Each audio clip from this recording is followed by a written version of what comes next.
की मिल गई जिस उपासक को प्रगट सेवा, तो समझ लो कि उसको निकुंज में पूर्ण सेवा का अधिकार प्राप्त हो गया है, तब यहां सेवा मिली। हमारी बात मान लेना, यह महापुरुषों की बात करते हैं। श्यामा श्याम की सेवा में रुचि हो ही नहीं सकती यदि श्यामा श्याम ने स्वीकार ना किया हो। जब कोई हरिवंश शरण हुआ, रसिक शरण हुआ, तो हमारी प्यारी जो प्यारे जो परस्पर बैठकर तत्काल निश्चित करते हैं उसकी सेवा कि ये निकुंज में आएगी, कौन सेवा करेगी, क्या सेवा, इसका क्या नाम होगा, क्या रूप होगा। उसी के अनुसार उसको यहां सेवा में रुचि होने लगती है। बोले हमें सबसे ज्यादा चंदन घर्षण में रुचि, हमारी चंवर डुलाने में रुचि। ये श्यामा श्याम आपको चाह रहे हैं कि आप चंवर डुलाएं, श्यामा श्याम आपको चाह रहे हैं कि आप गाएं, श्यामा श्याम चाह रहे हैं कि आप द्वार पर खड़े रहें। ये सब सेवाएं श्यामा श्याम चाह रहे हैं और निश्चित किया तब आपको सेवा मिली, मान लीजिए। पर सेवा में अनन्य निष्ठा होनी चाहिए। अगर आप श्री जी की सेवा कर रहे हैं और आपके पास कोई प्रिय मिलने वाला आया है, तो आपके नेत्र नहीं जाने चाहिए। सेवा से हटकर नेत्र गए, इसका मतलब अभी सेवा में प्रीता नहीं। गुरुजन आ जाए तो श्री जी को विराजमान करके खड़े हो गए, वो इतना धैर्य रख ही नहीं सकते, तुरंत आपसे कहेंगे आप सेवा में लगिए, क्योंकि वो जानते हैं सेवा का महत्व। और अन्य कोई प्रियजन आया है या कोई बहुत से बड़ा लाभ का विषय है या बहुत से बड़े हानि का विषय है, सेवा से आंख नहीं हटानी चाहिए। इतना महत्व सेवा में देना चाहिए कि जिस समय हम सेवा में हैं उस समय भी ना किसी की सुननी है, ना अपनी बोलनी है, ना हमें नेत्र देने हैं और ना हमें सेवा रोकनी है, चाहे कुछ भी हो जाए। अब ये निष्ठा पकड़ लो तो अभी माया पर विजय प्राप्त कर लोगे। बड़े महापुरुषों ने सेवा सुख के लिए अपने सर्वस्व का समर्पण कर दिया। श्री आस्करण जी महाराज नाम के महाभागवत हुए हैं, जो अपने लोग नाम कीर्तन करते हैं श्रृंगार आरती के बाद।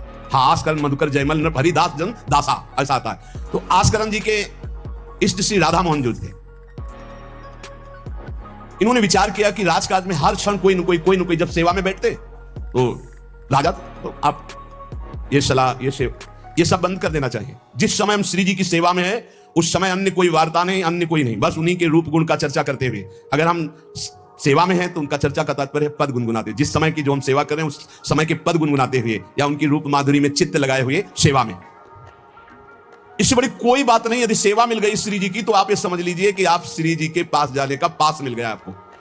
बड़े बड़े महापुरुषों ने कहा भजन करना, साधना करना, ये सब हो सकता है, लेकिन प्रभु की सेवा में अनुराग, गुरु की सेवा में अनुराग, संत सेवा में अनुराग, समाज सेवा में भगवत भाव से अनुराग, ये बहुत कठिन बात है।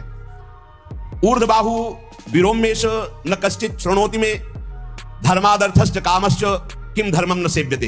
भगवान श्री कृष्ण द्वैपायन व्यास देव जी कहते हैं, मैं दोनों हाथ उठाकर कहता हूं, मेरी बात सुन लो, मान लो। सेवा से सब प्रकार की संपत्ति प्राप्त हो जाती है, जो चाहिए आपको, लौकिक पारलौकिक।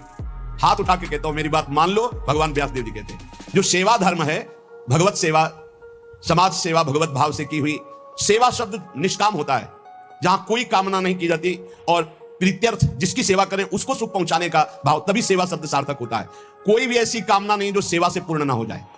जो सेवा धर्म का आचरण करता है उसके संपूर्ण जीवन में आनंद ही आनंद, सुख ही सुख रहता है। और लोग कहते हैं धर्मात्मा को दुख मिलता है, तुम क्या जानो, तुम बाहरी बात देखकर कहते हो दुख मिलता है। हृदय आनंद में वो डूबता है जो किसी भी वैभव में, किसी भी सुख में, किसी भी अनुकूलता में नहीं होता। अभी आपने सेवा धर्म को स्वीकार नहीं किया। सच्ची कहते हैं, सेवा में जब ये शरीर जाता था तब भी किडनी फेल थी, 20 वर्ष से फेल है। कभी गुरु कृपा से एक दिन का भी चूक नहीं हुई और कभी जानने नहीं दिया कि इस शरीर में कष्ट है। 7 बजे से लेकर कभी कभी 11 बजे तक सेवा का सौभाग्य मिलता, बिल्कुल कभी नहीं जानने दिया। बड़ी से बड़ी सेवा की जो आज्ञा हुई तो वही गुरु बल सब कार्य कराता था। कहीं सेवा में कभी ऐसा में नहीं, जब सेवा के बाद आए तो भले लेट गए, फिर सामर्थ्य नहीं रही भिक्षा भी मांगने की, पर जब सेवा में गए तो एक अपार सामर्थ्य गुरु कृपा से आ जाती थी। सेवा में एक अद्भुत सामर्थ्य है। समस्त कामनाओं के बीज, वासनाओं का नाश करने की सामर्थ्य भगवत सेवा में है। श्री आस्करण जी ने अपनी सेवा को सुरक्षित रखने के लिए, ये नरवरगढ़ के राजा है, राजा को बहुत से कार्य होते हैं, पता नहीं किस समय कौन सी राजकीय व्यवस्था के लिए आवश्यकता पड़ जाए, तो ठाकुर सेवा में एकाग्रता की बहुत आवश्यकता होती है। पत्रावली तो सिर्फ पत्रावली पे ध्यान है, इधर उधर नहीं तो पत्रावली बिगड़ जाएगी, वो पत्रावली मांगी नहीं जाएगी आपकी। भोग लगा रहे हैं तो सिर्फ एक एक कवल पे ध्यान है आपका, बैठे हैं, प्यारे जो कैसे पा रहे हैं, हित सजनी जो कैसे पवा रहे हैं, प्यारे जो कौन सी पदार्थ की तरफ देख रहे हैं, लाडली जो कौन से पदार्थ की तरफ देख, पूरी भावना में उसे डूब, श्रृंगार तो श्रृंगार कर रहे हैं, स्नान तो स्नान, मतलब सेवा में पूरी तन्मयता आवश्यकता है। अगर तन्मयता नहीं तो फिर बिगड़ जाएगा। तो नरवर पुरता को राजा नरवर जानो, मोहन जू धरिए सेवा नी के करी है। घड़ी 10 मंदिर में रहे चौकी द्वार, पावत न जान को ऐसी मति हरी है, पर्यो को काम आए अब ही लिवाए ल्यावो, कहे पृथ्वीपति लोग कान में न धरी है, आई फौज भारी सुध दीजिए हमारी, सुनी बहु बात टारी परी बात कर भरी है। मनुष्यों में श्रेष्ठ आस्करण जी ये नरवरगढ़ के राजा थे। इनके ठाकुर का नाम राधा मोहन जो था। ये प्रेम पूर्वक उनकी सेवा में कोई विघ्न न हो इसलिए 10 घड़ी तक का कठोर आदेश दे दिया था। 24 मिनट की एक घड़ी होती, तो 10 घड़ी कितने हुई? 4 घंटे। 4 घंटे तक कोई भी अगर सूचना देने आया तो दंड प्राप्त करे, वो दंड उसको मिलेगा। 4 घंटे तक सूचना भी नहीं देनी है। जिस समय वो राधा मोहन जी की सेवा में गए तो द्वारपाल खड़े हो जाते थे, कोई भी अंदर प्रवेश नहीं करेगा, किसी भी तरह की कोई विपत्ति आ जाए, आग लग जाए, फिर भी सूचना नहीं देनी है। 4 घंटे सेवा में ये शिक्षा लेनी चाहिए। अपनी जब ठाकुर सेवा करें हम कहते तभी करो, सब निपटा लो पहले फिर ठाकुर सेवा करो। ऐसा नहीं है कि जल्दी जल्दी तुम्हारा चित्त कहीं लगा हुआ है। अगर घर गृहस्थी में हो तो हम कई बार एकांतिक में बोल चुके हैं, पहले अपने पति पुत्र की तैयारी कर दो, उनको ऑफिस जाना है, उनको विद्यालय जाना है, सबकी तैयारी कर दो, जय जयकार करके उनको पवाओ, फिर इसके बाद अपने ठाकुर को स्नान कराओ, ठाकुर को भोग लगाओ, निश्चिंत होकर के। चित्तवृत्ति बार बार दौड़ रही है, ठीक बात नहीं। अगर हमें कभी कोई और कार्य हुआ तो हम पहले वो कार्य करते थे, फिर राधा वल्लभ जी के दर्शन जाते थे, क्योंकि हम राधा वल्लभ जी के दर्शन में खड़े वही चिंतन करेंगे, वो उनके पास जाना है तो पहले उनके पास हुआ है, फिर अगर कोई कार्य है तो हम वो निपटा के तब जाएंगे। ऐसी सेवा में अन्य कोई वार्ता नहीं, अन्य कोई चिंतन नहीं, अन्य कोई हमारी क्रिया नहीं, केवल सेवा में तत्पर। इसलिए उन्होंने कठोर नियम लगा रखा था, 4 घंटे तक कोई सूचना भी नहीं देगा। और आप मंदिर में राधा मोहन जी को 4 घंटे स्नान कराना, श्रृंगार कराना, आरती करना, फिर आरती करके भोग आदि सब करके फिर दंडवत करना। दंडवत के बाद जब प्रसाद चरणामृत लेकर उठते तब कोई बात हो तो बता सकते हो। वो भी बात जब श्री जी की चिक डालकर बाहर निकले, उस समय द्वार पर चौकीदार बहुत सावधानी से कोई भीतर न जाने पावे। देखो महापुरुषों से हमको शिक्षा मिलती कि हम कैसे ठाकुर सेवा करें। ठाकुर जुगल किशोर हमारे, इनकी सेवा हम कैसे करते हैं। आप 4 घंटे एकाग्रचित होकर केवल सेवा में ही डूबे, बड़ा सुख मिलता है। जब अपने श्री जी सौभाग्य दिए थे सेवा करने का, तो जैसा श्रृंगार करने के बाद जब दर्पण दिखाते थे तो रोना आता था। अपने प्रभु को श्रृंगारित देखकर जो हृदय में सुख मिलता है, रोम रोम आनंदित हो जाते थे। कभी कभी 2-2 बजे दोपहर तक बैठे फिर भिक्षा मांगने जाते थे। श्रृंगार करने के बाद पद सुनाओ उनको, फिर उनकी रूप माधुरी देखो। भक्तों के नेत्र अलग होते हैं तो प्रभु उनका रसास्वादन भी अलग ही करवाते हैं। एक बार क्या हुआ, आवश्यक कार्य से नरवरगढ़ में दिल्ली के बादशाह का आगमन हो गया। बादशाह जो सैकड़ों राजाओं के ऊपर होता था, और ये नरवरगढ़ के राजा थे। उसने आज्ञा करी, जाओ आस्करण जी को हमारे सामने जल्दी लिवा करके लाओ। और आस्करण जी का नियम था, राधा मोहन जी के मंदिर में गए तो सख्त आदेश, कोई सूचना नहीं पहुंचाएगा। सब आस्करण जी के जो रक्षक थे उन्होंने मना कर दिया, नहीं महाराज ये आपकी सूचना भी नहीं पहुंच सकती, 4 घंटे आ ही नहीं सकते आस्करण जी।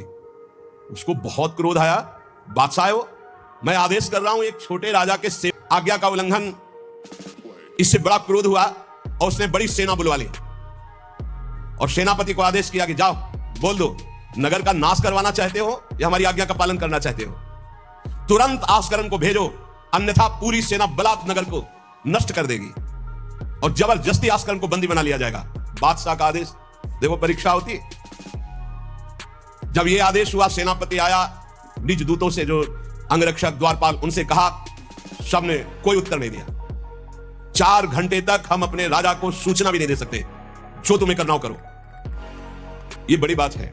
बादशाह का हुक्म, बादशाह के सेनापति का हुक्म, सेवा में विघ्न ना पड़ जाए इसलिए कठोर नियम लिया था। पर सबके हृदय में घबराहट थी कि अब क्या होगा जब बादशाह नाराज हो गया, सेना आ गई, सेनापति आ गए, अब क्या होगा। सेनापति ने बादशाह से कहा कि अब क्या हुक्म है, वहां से मना हो गया है, आपकी आज्ञा का उल्लंघन, हमारी आज्ञा का उल्लंघन, हमारा भय दिखाना सब व्यर्थ चला गया। कही कहे पठाई, कहो कीजिए लड़ाई, सुनी रुचि उपजाई, चली पृथ्वी पति आयो है, पर्यो सोच भारी, तब बातों विचारी कही, आप एक जाओ गयो अचरज पायो है, सेवा करी सिद्धि साष्टांग होई के भूमि परे, देखी बड़ी बेर पाओ खड्ग लगायो है, कटी गई एड़ी ये पे टेढ़ी हूं न भौ करी, करी नित नेम रीति धीरज दिखायो है। बादशाह ये बड़ा आश्चर्य हुआ कि ये आस्करण जी के पास सूचना ही नहीं पहुंचाई जा रही और हमारे भय का इसके ऊपर कोई असर नहीं। पर आस्करण जी बहुत साधु प्रकृति के हैं, बड़े प्रियजन हैं, आक्रमण करना तो उचित नहीं, मैं स्वयं जाकर के देखूं क्या बात है। राजा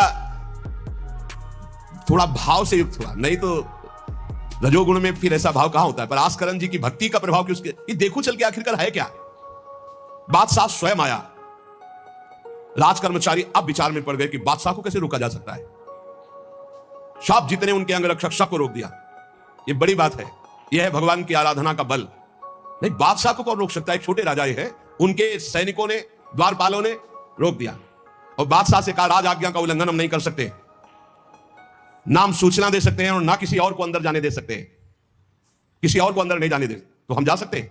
बोले हां, आप बादशाह हैं, आप जा सकते हैं, लेकिन आपके साथ कोई नहीं। बादशाह राजी हो गया। देखे आखिरकार अंदर क्या है। वहां जाके देखा तो आस्करण जी की सेवा हो चुकी थी संपूर्ण। अब वो दंडवत कर रहे थे। कई बार हमने प्रार्थना की है उपासकों से कि 11 दंडवत, 21 दंडवत, 51 दंडवत, 108 दंडवत, जितनी सामर्थ्य हो नियम ले लो, रोज करो। 4 परिक्रमा करो श्री जी की और 11, 21, 51, 108 दंडवत करो। जो स्त्री शरीर के साधक हैं वो पंचांग दंडवत करें।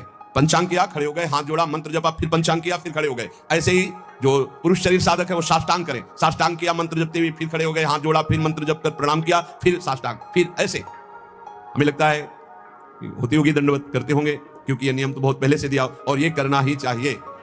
सच्ची कहते हैं, बड़ा सुख मिलता है जो अपने इष्ट के चरणों में साष्टांग लौट कर और उनकी तरफ देखते हुए। बहुत कृपा होती, बहुत कृपा होती। यावत स्वस्थमिदम कलेवरम यावत चतुरे जरा, जब तक ये शरीर स्वस्थ है, बुढ़ापा दूर है, आनंद लूट लो भाई। ये कमाने का समय गंवाने का नहीं है।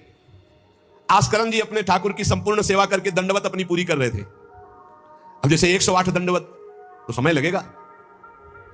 हमने देखा है पूज्य सदगुरुदेव भगवान को अस्वस्थ शरीर में, अस्वस्थ अवस्था होने पर भी, बुखार है पर दंडवती अपनी पूरी करते हुए, नियमावली पूरी करते हुए देखा। क्योंकि जैसे ब्रज की 84 कोष की परिक्रमा में तो श्री जी साथ ही, बहुत थकान, बहुत शरीर कष्ट में, पर आप अपनी दंडवती जरूर पूरी करते। गुरुदेव भगवान को देखा। महापुरुष नियमनिष्ठ होते हैं, जो नियम ले लिया उसे तोड़ते नहीं। 6 बजे आरती होती है, आप देख लो, 5 मिनट के अंतर की बात नहीं कह सकते, नहीं, आपको ठीक समय से आरती मिलेगी। 6 बजे वो टहलने के लिए वही उनका समय होगा। महापुरुषों की पहचान होती है, उनकी एक रस दिनचर्या चलती है, उनकी दिनचर्या में फर्क नहीं पड़ेगा। शरीर में भले फर्क पड़ा हो, चाहे बुखार हो, चाहे जुकाम हो, चाहे जो भी पीड़ा हो, दिनचर्या में फर्क नहीं पड़ सकता। ये महापुरुषों की पहचान होती है। आस्करण जी साष्टांग लेट करके दंडवत कर रहे थे। अब वो बादशाह जाएगा तो बादशाह कोई साधारण तो है नहीं, उसकी बाजू बंद, उसके सब झनन भनन आवाज तो होती है, पता भी चलता कि कोई आ गया। मुड़ करके भी नहीं देखा बादशाह की तरफ, बस बार बार साष्टांग दंडवत, खड़ा खड़ा देखता रहा। 108 दंडवत, 2-4 हो तो बड़ी देर हो गई, ना बादशाह से बात, ना सलाम, ना कोई, बस वो अपनी साष्टांग दंड। ये होना चाहिए। आप श्रृंगार कर रहे हैं तो श्रृंगार में ही दृष्टि होनी चाहिए। दंडवत कर रहे हैं तो किसी की तरफ नहीं, सिर्फ दंडवत के सामने प्रिया प्रीतम है, हम बार बार दंडवत कर रहे हैं। ये उपासकों की एक एकाग्रता होती है। भला सोचो, बादशाह पास खड़ा है तो ऐसे लेटे लेटे भी तो देख सकते थे, बिल्कुल नहीं देखा। राजा को, बादशाह को बड़ा आवेश आया कि इतनी देर से मैं खड़ा हूं, पहले तो वहीं सब नाना करते रहे, इतनी देर से खड़ा हूं, ना कोई प्रणाम, ना नमस्कार, ना हमारी तरफ देख रहा है, क्या है। तलवार निकाली और साष्टांग दंडवत कर रहे थे तो मारा, एक पैर की एड़ी कट गई। एड़ी कट गई, खून बह रहा है। साष्टांग दंडवत, फिर खड़े, फिर साष्टांग दंडवत, फिर खड़े। ये भक्त की निष्ठा है उपासना की। या तो अगर एक चींटी काटेगी तो थोड़ी देर लौट करके पहले देखेंगे क्या हो रहा है, फिर दंडवत। एड़ी कट गई, लेकिन किसने काटा ना, ये बात देखी। एड़ी कटना कोई साधारण बात समझते हो? तलवार से पूरी एड़ी काट दी, कोई दुख नहीं, रक्तस्राव हो रहा है। अपने नियमानुसार कटी गई एड़ी, ए पे टेढ़ी हूं न भौं करी, ना तो आह निकला ना गुस्साई कि किसने ऐसा कर दिया। करी नित नेम रीति धीरज दिखा, धैर्य पूर्वक 108 दंडवत पूरी की। पूरा जब संपन्न कर लिया, इसके बाद पीछे हटे, चिक गिराई, क्योंकि समझ चुके थे कि ये तलवार चलाने की हमारे ऊपर हिम्मत केवल बादशाह की हो सकती, दूसरे की नहीं। कोई साधारण राजा नहीं, महाभागवत और महाबली है। इसलिए हमारे ठाकुर का सुखपूर्वक अपशयन हो।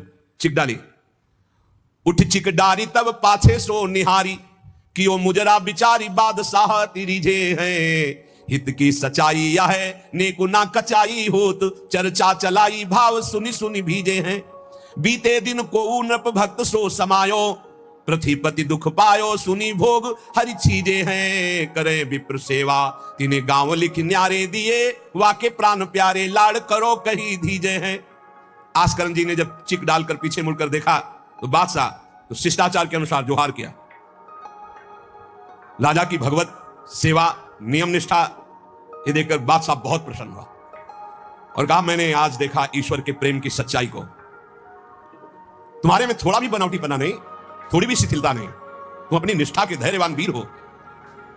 बादशाह ने आस्करण जी से भगवत प्रेम संबंधी कुछ चर्चाएं की और विचार अपने प्रकट किए कि आज मैं बहुत खुश और सौभाग्यशाली हूं कि तुम्हारे जैसा राजा मेरा जन है।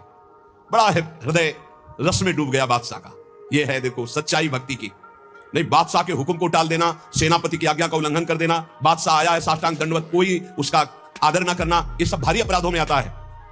नहीं बादशाह आया और फिर दंडवत हो सके, नहीं पहले उससे बातचीत होगी, बाद में दंडवत होगी।